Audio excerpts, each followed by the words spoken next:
여러분, 모든 것은 하나님이 하시는 것입니다.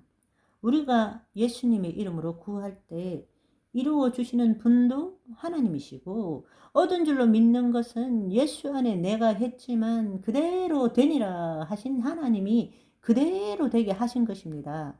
모든 일은 하나님이 이루어 주시는 것입니다. 여러분, 잘 생각해 보세요. 내가 어떤 물건을 구입해야 한다고 생각해 봅시다. 그러면 그 물건을 구입하기 위해서는 돈이 있어야 돼요. 돈을 벌어야 돼요. 돈을 벌기 위해서는 일해야 돼요. 근데 그렇게 생각하는 것이 이 세상의 사고방식이에요. 물건을 사려면 돈이 있어야 되고, 돈을 벌려면 일해야 되고, 그쵸? 동시성이 아니라 이 시간 속에서 노력을 투자하고 인과 법칙에 따라 제대로 일해야 돈을 버는 거고, 돈을 가져야 물건을 사는 것입니다. 그렇지만 여러분 한번 생각해 보십시오. 누군가가 와서 나에게 그 물건을 살 만큼의 돈을 주었다고 가정해 보세요. 행복하지 않으세요? 좋지 않아요? 이거는 이 땅에서의 시공간에 제한된 인과 법칙을 뛰어넘은 것입니다. 그런데 우리는 이렇게 이루어지는 것을 원하기는 하지만 절대로 불가능한 것이라고 생각하고, 또 한편으로는 웃기는 것이 그건 인간의 도리가 아니라고 생각합니다.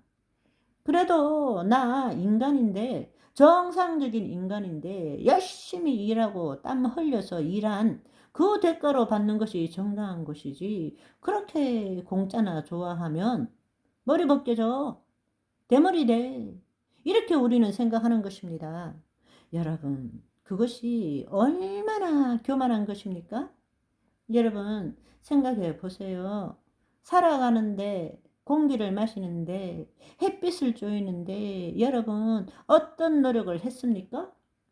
하나님께서 은혜로 주신 것을 마음껏 누리고 있지 않나요? 그런데 우리에게 가장 중요한 햇빛과 공기는 그렇게 공짜로 누리면서 다른 삶의 부분들은 왜 인간의 노력으로 누리려고 합니까? 왜 내가 땀 흘리고 애써야만이 이룬다고 생각하십니까? 여러분, 땀 흘리고 열심히 해야 소산을 얻는 것은 타락하고 난 다음이에요. 이해하시겠어요?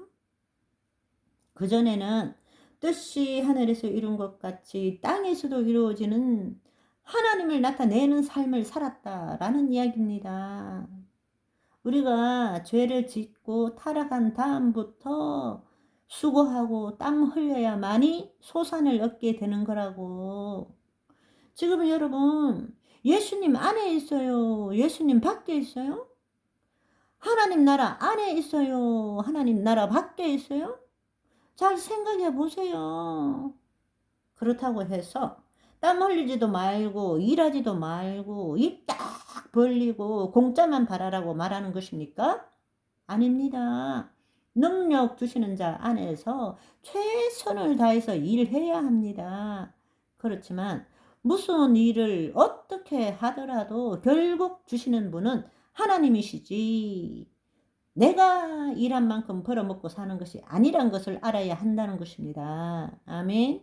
우리가 하나님의 자녀라면 이 땅에서 시공간에 제한된 인과 법칙에서 벗어나야 한다라는 것입니다. 하나님의 은혜와 호의를 누릴 줄 알아야 한다라는 것입니다. 그런데 스스로 그걸 포기하는 거예요. 나 인간인데 어떻게 그렇게 살 수 있어?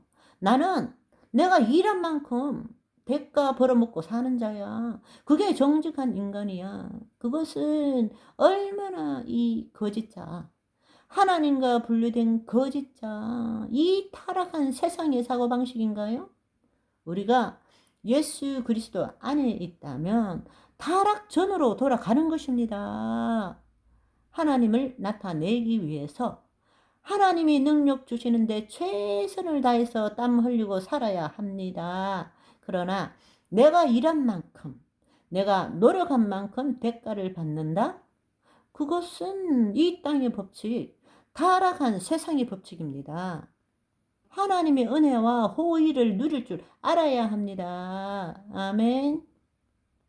이 세상에 속한 이 사고방식에서 벗어날수록 우리는 하나님의 더 큰 은혜와 호의를 누리는 것입니다.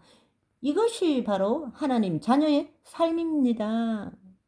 여러분에게도 가끔씩 어쩌다가 한 번씩 그런 것을 경험하지만 여러분이 지금 이 세상의 법칙에서 벗어나면 우연이라고는 도저히 말할 수 없는 은혜들이 여러분의 삶에 나타난다는 것입니다. 제 삶이 바뀐 것이 그것입니다. 제가 자랑할 수 있는 것은 내 능력 이상의 삶을 산다는 것. 그 다음에 공짜는 공짜지만 쉽게 이야기하면 공짜가 많이 공짜한테 가기도 하고 공짜가 나한테 오기도 하고 그게 은혜고 호의라는 것입니다. 주님, 제가 지금 급한데요. 주님, 주차장에 빈자리가 있어야 되는데요. 아, 빈자리 여기 있네요. 빈자리가 있는 거예요. 여러분, 소소한 일에서부터 사무실 이전도 지금 삶의 보금자리까지 우리가 노력한 만큼 된 것이 아닙니다. 하나님이 이루신 것입니다. 우리 내내 인생가 한 8년 정도 사무실 없이 집에서 컴퓨터 한 대로 일했던 시절이 있습니다.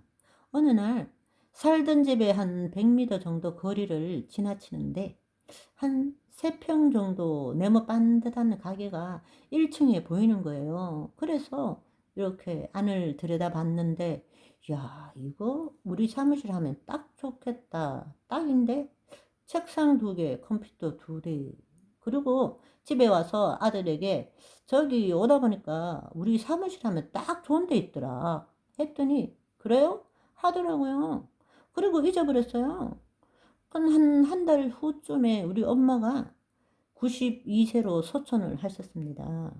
그때 저는 대형 교회의 실업인 선교회 소속이었는데 위로금으로 110 얼마를 주더라고요. 그리고 추석 연휴가 바로 이어졌는데 우연히 또 지난번 그 길을 지나가게 된 거예요. 그래서 또 사무실 안을 이렇게 봤더니 가게가 비어져 있는 거예요. 그래서 옆에 대려본 코너에 있는 샘터 부동산에 물어봤죠. 그랬더니 잘 모르겠다면서 주인 전화번호를 주는 거예요. 전화했더니 가게가 빈 것이 맞대요. 그러면서 얼마냐 물었더니 보증금 100만 원에 월 25만 원이래요. 아, 그러면 우리가 사무실 여기다 차릴게요. 그리고 몇 년 후에 부동산 오른쪽에 그 당시는 부동산 왼쪽 골목에 있었는데 오른쪽에 수속 파는 집이 나갔는데 조금 더 넓기도 하고 대로변이니까 이쪽으로 옮길 의향이 있느냐고 월 5만 원 올려서 30만 원에 보증금 100만 원 더 내고 그러니까 200에 30만 원 해서 옮길 거냐고 주인이 물어보는 거예요. 아, 당근 빠따줘 하고 옮겼죠. 옮기면서 우리 아들이 그 5평 규모에 맞게 기업은행에서 2천만 원 대출을 받아 즉석 면 기계 재봉기 들여놓고 또 제록소에서 할부로 프린트기 출력하는 기계 뭐 이런 거 구입해서 진짜 인쇄소가 된 거예요. 그전에는 디자인 기획, 엄밀히 말하면 기획 사무실이었죠. 그러다가 우리가 제본이 스프링 기계가 없어서 다른 인쇄소에서 해서 가져왔는데 어느 날 그 사장님이 자기 인쇄소 문을 닫는다고 그 큼지막한 거는 다 이미 팔았고 자잘한 거 이렇게 스프링 재봉기와 여러 재료 다 해서 30만 원에 구입하려느냐 그러면서 아유 구입해야죠 하면서 보니까 그 옆에 코팅 기계가 또 보이는 거예요. 아이 코팅 기계도 파세요 했더니 5만 원에 가져가래요. 그로부터 한 달 후부터 우리 옆에 간판집이 있었어요. 거기서 코팅을 맡기더라고요. 처음에 한두 장 하다가 그 뭐 프랜차이즈 나가는 어떤 메뉴판 코팅 뭐 이런 거를 몇백 장 하더니 점점 규모가 커져서 몇천 장씩 주문을 하는 거예요. 그거 주문하면 칼라 출력 플러스 코팅이잖아요. 그래서 생각도 못 해본 대박 호황을 누리는데 우리 아들이 어느 날 사무실을 이전을 하고 싶다는 거예요. 그 당시 대로변 5평 남짓이었다가 그 옆 사무실을 터가지고 10평 정도로 아주 크게 사용하던 때였는데 일도 많고 횡단보도 앞이니까 손님도 적당하게 많고 딱 좋고 만족하는데 난 사무실 키우고 싶지 않은데 우리 아들이 큰 데로 옮기고 싶다는 거예요. 큰 데 가서 현수막도 취급하고 또 여러 가지 할 거라고. 그래서 아들 보고 이보다 더 좋은 사무실이 어딨어? 나 진짜 여기 너무 좋은데 네 사무실 키우고 싶은 거 혹시 욕심이냐? 아니면 더 삶을 좀 더 열심히 진지하게 살고자 하는 거냐? 했더니 욕심은 아닌 것 같아요. 그러는 거예요. 그러면 사무실 옮기려면 보증금은 어떡할 거고 기계 구입, 초도 비용은 다 이거 어떡할 건데? 했더니 러시안 캐시, 사나, 머니 어쩌고 저쩌고 재산금융 이야기를 하는 거예요. 그래서 얼큰이 하고 꼬투리를 잡았죠. 아니야. 그동안 많이 묻다 아이가. 제3금융 돈은 이제 그만 쓰자. 제1금융에서 대출이 되면 주님의 뜻이고 안 되면 깨끗이 포기하자. 어때? 그랬더니 네 알겠습니다. 그러는 거예요. 국민은행에 이미 대출받은 거 있죠. 기업은행은 대출받아서 얼마 전에 겨우 갚았죠. 확률적으로 희박하지만 기업은행에 한번 알아봐라 했더니 바로 대출이 되어버린 거예요. 신용점수가 높아가지고. 그래서 그 옆에 간판집 2층을 얻었는데 간판을 해야 되잖아요. 그러면 또 1,000만 원은 또 예상해야 되는데 그런데 마침 간판집에서 수천만 원어치 코팅을 해갔잖아요. 그랬는데 최근에 그 당시 최근 사업이 급격히 내리막길로 가는 바람에 우리 내년 인쇄에다가 미수가 한 450만 원이 깔려 있었는 거예요. 그 상태에서 그분들은 이사를 나갔고 그래서 그 사장님께 전화를 했죠. 우리 사무실 사장님네 가게 2층으로 이사하는데 간판 좀 해주세요. 이러저러 이렇게 했더니 그 재료가 갑바인가 뭔가 비싼 거예요. 그걸 2층 전면 전체를 했어요. 그걸로 퉁 쳤죠. 돈이 더 들었으면 달라 하시면 되는데 얼마 들었다 이야기도 안 하시고 제가 한번 들릴게요 해서 각오를 하고 있었는데 얼마나 바쁜지 지금 4년째 놀러를 안 오시고 지금까지 계속 출력, 코팅 이런 주문 넣으시고 예전처럼 대박 물량은 아니지만 직원을 통해서 택배를 통해서 받고 계세요. 그래서 지금도 간판 비용이 얼마인지 모른다니까요. 모든 것이 기다렸다는 듯이 다 준비되어 있는 거예요. 자세하게 이야기하려면 한도 끝도 없으니까 오늘은 간단하게 여기까지. 바바이. 이게 간판 이게 또 이야기하려면 시간이 한참 걸려서 그래요. 다음에 기회가 되면 아이고 복잡한 이 안에 사정이 굉장히 많아요. 다음에 기회가 되면 해드리겠습니다. 바바이.